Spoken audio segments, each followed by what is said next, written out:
Ce matin, je parlais du premier chapitre de la Genèse, où il est question de séparer.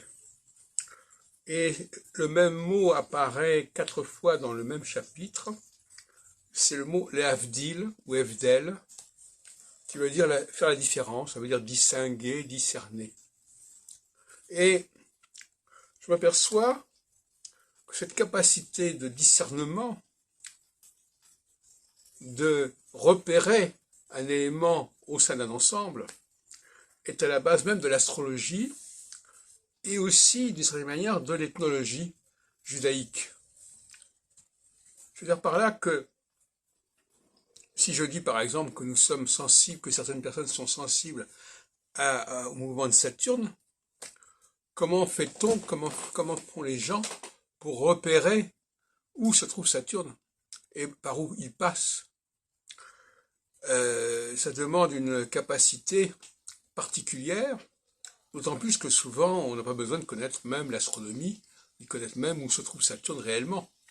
C'est un phénomène subconscient.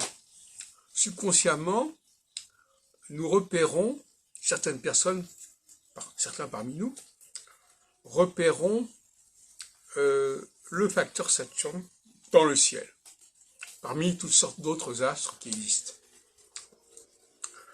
Et de la même façon, cette capacité de repérage, elle vaut aussi pour le repérage des Juifs. Alors que le repérage des Noirs ou des jaunes est évident, le repérage des Juifs obéit à des problématiques beaucoup plus subtiles et subconscientes. Mais ça existe aussi.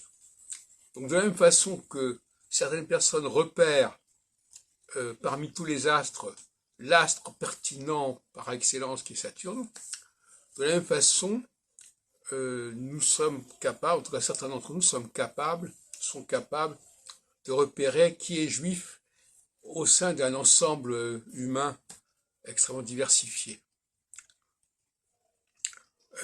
C'est cette capacité à repérer parmi un très grand nombre de facteurs, le facteur pertinent, le facteur important. Et ça, c'est de l'ordre de la subconscience. C'est que nous avons un radar qui nous permet de repérer une population particulière ou une planète particulière parmi un ensemble beaucoup plus vaste.